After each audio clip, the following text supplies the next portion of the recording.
Bismillahirrahmanirrahim. Assalamualaikum warahmatullahi wabarakatuh. Kami dari kelompok 9 Dengan materi karakteristik perkembangan sosial. Perkenalkan, nama saya Ananda Nashwa Amrin dengan NIM 20700122006 sebagai pemateri pertama, dan rekan saya. Perkenalkan, nama saya Mirdayanti dengan NIM 2070001220003 sebagai pemateri kedua. Berikut adalah pemaparan dari materi kami. Pertama, saya akan menjelaskan pengertian perkembangan sosial. Perkembangan sosial adalah tingkatan jalinan interaksi anak dengan orang lain, mulai dari orang tua, saudara, teman bermain, hingga masyarakat secara luas. Sedangkan perkembangan emosional adalah luapan perasaan ketika anak berinteraksi dengan orang lain. Dengan demikian, dapat dipahami bahwa perkembangan sosial dan emosional tidak dapat dipisahkan.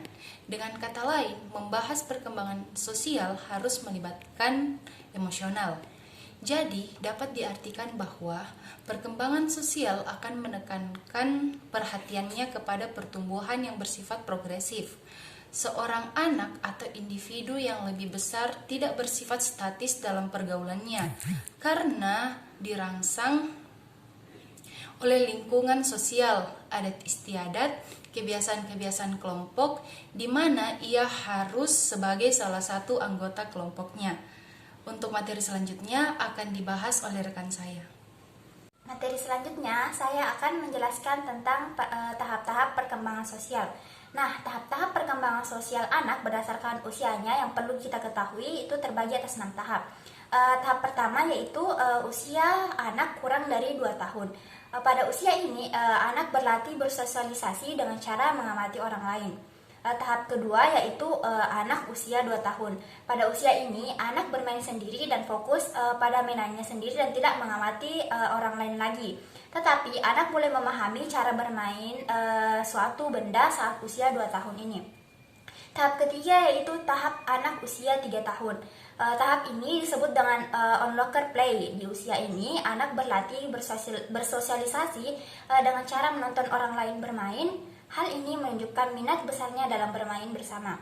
Tahap keempat yaitu anak usia 3,5 tahun. Nah, tahap ini biasanya disebut tahap parallel play. Biasanya, anak belajar bersosialisasi dengan cara bermain bersama tapi tidak berinteraksi. Tahap kelima yaitu anak usia 4 tahun. Tahap ini biasanya disebut sebagai tahap asosiatif play.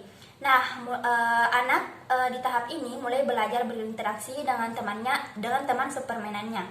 Dan tahap terakhir yaitu anak usia 5 tahun. Tahap ini disebut tahap cooperative play. Anak akan bermain dengan aturan tertentu. Adapun materi selanjutnya yaitu faktor-faktor perkembangan sosial.